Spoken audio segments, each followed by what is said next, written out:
ఎట్లున్నది అన్న, ఎవరు మంచిగా చేస్తున్నారు, ఎవరు వచ్చి పట్టించుకుంటున్నారు అన్నారు.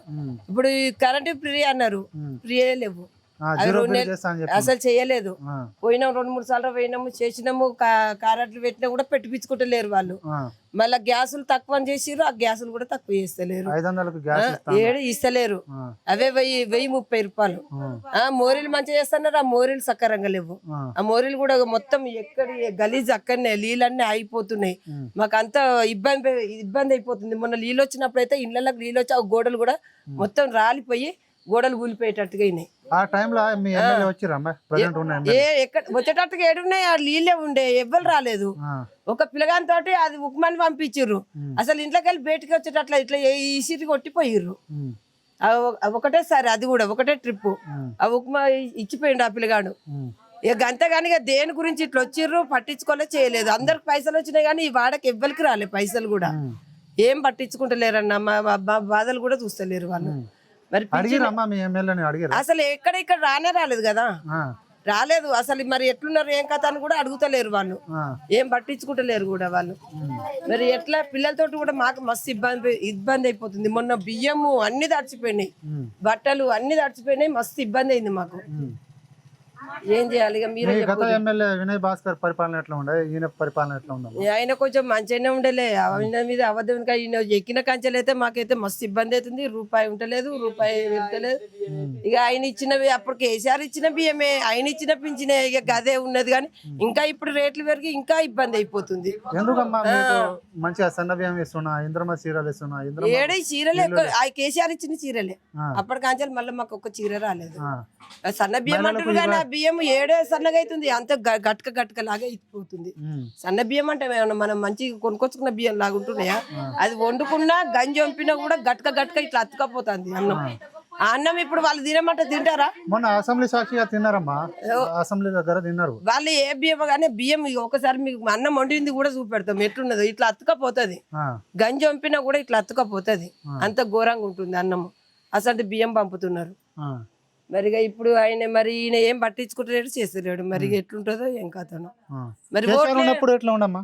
కేసీఆర్ ఇచ్చినప్పుడు అంటే ఆయన దొడ్డు బియ్యమే ఇచ్చిండు అనుకో, అదే ఆయన ఇచ్చిన బియ్యమేనా, పిరిగి ఇచ్చిన బియ్యము, ఆయన ఇచ్చిన 2000 పింఛన్, ఇక అదే నడుస్తుంది. కానీ ఇంకా వేరే కొత్తగా అయితే ఏం రాలేదు కదా, ఏం రాలేదు. ఇక ఈయన వచ్చిన కంచెలు అయితే మేము ఎందుకు పోతాము? ఇక ఫ్రీ బస్సులు అంటే జాబులు చేసేటోళ్ళు అంటే పోతారు. మాకు ఏమున్నది, ఇక్కడిక్కడనే మేము గంపలు నెత్తిలో పెట్టుకొని తిరిగేటోళ్ళము, కూలి పని చేసుకునేటోళ్ళము. మాకు ఏం పని ఉన్నదని మేము బస్సులో ప్రయాణాలు చేస్తాము, ఆ జాబులు చేసేటోళ్ళు పోతారు. ఆ ఫ్రీ బస్సులు పెట్టేవాళ్ళు ఏమొస్తలేవు, ఏది వస్తలేదు. ఆ గ్యారంటీ హామీలు కూడా ఇవ్వకుండా ఇంకా 10 సంవత్సరాలు నేనే ఉంటా అని చెప్తాను. ఎట్లా దీనిపైన మరి ఎట్లా అంటే మరి వాళ్ళు చేస్తున్నంటే ఇక మేము అందరం కూడా మరి ఈ విషయం ఏంది మాట్లాడుకొని తెలుసుకుంటాం తర్వాత. ఇక మరి ఇక వాళ్ళు అయితే ఏది పట్టించుకుంటలేరు. ఇప్పుడు ఈయన వచ్చిన కంచెలు అయితే ఏది పట్టించుకుంటలేరు. మరి ఏంది మేము ఆ బాధలు మేము పడుతున్నాం అన్న. ఉన్నదేమో తింటున్నాం, లేనప్పుడు సపరేట్ ఉంటున్నాము. ఇప్పుడు అప్పుడన్నా ఇంకా కొంచెం రేట్లు తక్కువ ఉండే కానీ ఇప్పుడు అన్నిటికీ పప్పులకు, ఉప్పులకు, నూనెలకు అన్నిటికీ రేట్లు పెరిగినాయి. మరి ఇక మేము ఎట్లా బతకాలి చెప్పు? చేసుకుంటే తినటోళ్ళం, రోజుకు 100-150 కూడా వస్తలేవు మాకు లాభాలు. మరి చేసుకుంటే బతకటోళ్ళం, మా పిల్లల్ని ఎట్లా చదువుకోవాలి, మేము ఎట్లా బతకాలి? మీరే చెప్పండి. ఇంకా ఇవ్వలే, పట్టాలు ఇస్తున్నారు, ఆ పట్టాలు కూడా ఇవ్వలే.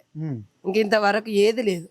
ఈ ప్రభుత్వం ప్రజాపాలన అని చెప్పేసి అంటారు కాంగ్రెస్ పార్టీ ఉందా మరి? అట్లా ఏది లేదు, ఇంకా ఏది అంటలేరు. ఇక మా లీడర్లే ఇక్కడ నిలబడ్డోళ్ళే ఇంకా అటు ఇటు పోరాడుతున్నారు, చేస్తున్నారు. కానీ దాని గురించి కూడా ఏది పట్టించుకుంటలేరు, ఏది చేస్తలేరు, ఏమి నిర్ణయం తీసుకుంటలేరు వాళ్ళు కూడా. మరి వాళ్ళు ఇంకా ఎప్పుడు పట్టించుకుంటారో, ఎప్పుడు చూస్తారో, మా బాధలు ఇప్పుడు ఇంకా ఎప్పుడు వాళ్ళు తెలుసుకుంటారో ఇక వాళ్ళకే తెలియాలి. ఇక మా బాధలు మేము పడుతున్నాం అన్న. ఇప్పుడైతే మళ్ళీ ఎవరు వస్తే బాగుంటుందమ్మా? ఎవరు వస్తారంటే ఇక ఎవరని ఏం చెప్తాం? ఇక మేము ఎవరు న్యాయం చేస్తారో వాళ్ళు గెలవాలనే చూస్తాం, కానీ ఎవరు న్యాయం చేస్తలేరు. మరి ఇప్పుడు ఏమని చెప్పాలి? ఇక ఏమి ఎక్కడ చేస్తామంటున్నారు, ఎవరు ఏం చేస్తలేరు. ఇక ఎక్కడని చెయ్యాలి? ఇక మీరే చెప్పండి. పింఛన్ పెంచుతున్నారు, ఆ పింఛన్ కూడా పెంచకపోయారు. కొత్త పింఛన్ కూడా ఇస్తున్నారు, ఏడి రాలేదు. ఇంకా కొత్త పింఛన్లు లేవు, ఏవి లేవు. మరి ఇక ఎట్లని మేము ఇప్పుడు ఉన్న ఎమ్మెల్యే పోటీ చేయకముందు నీకు తెలుసా అమ్మా ఇట్లా ఎమ్మెల్యే అని? తెలియదు. తెలియదు ఎమ్మెల్యే అని. ఇంకా వాళ్ళే ఈ గుండు సుధర్ అని ఒక్కతే తెలుసు. ఆమె వస్తుంది ఎప్పుడైనా కూడా ఇట్లా చెప్పి పోతుంది అంతే. అయితే ఆమె ఎక్కడ నిలబడ్డా మాకు ఈ అన్నిటికీ ఆదుకుంటుంది చేస్తుంది అన్నట్టుగానే ఆమె నమ్మి మేము వేస్తున్నాం. కానీ ఏ పని అయితే జరుగుతలేదు, ఏ పని చేస్తలేదు, ఏ పని జరుగుతలేదు. మొన్న నీళ్ళు వచ్చినప్పుడు ఇస్తామన్నారు. 3 రోజులు కరెంటు లేక, అన్నం లేక, ఏది లేక చిన్న పిల్లలతోటి ఇబ్బంది పడ్డాం మేము. పైసలు వేస్తున్నారు, ఆ పైసలు కూడా ఇవ్వలేదు. మస్తు ఇబ్బంది పడ్డాం మేము. నీళ్ళకు కూడా మస్తు కరువైపోయింది, నీళ్లు కూడా దొరకలే మాకు. ఆ ఇంటి నిండా నీళ్ళే ఉండే, ఇక ఎక్కడ అనిపోతాము, ఎట్లా వండుకొని తింటాము. నీళ్ళకు కూడా ఇబ్బంది అయిపోయింది. పిల్లలు ఏడ్చుకుంటా. ఇక మరి మా బాధ ఇంకెప్పుడు చూస్తుందో ఏం కథ. నా అమ్మ కూడా ఎప్పుడు పట్టించుకుంటుందో. ఓటే అంటే వేస్తామంటే ఇక ఆమెనే మరి వేసేది వేస్తూనే ఉన్నాము. మరి ఆమెను న్యాయం చేయమంటే చేస్తలేదు. మరి ఇక మేము ఏం చేయాలి? ఇక చెప్పండి మీరే, ఇక వాళ్ళకే తెలుసు, తెలియాలి.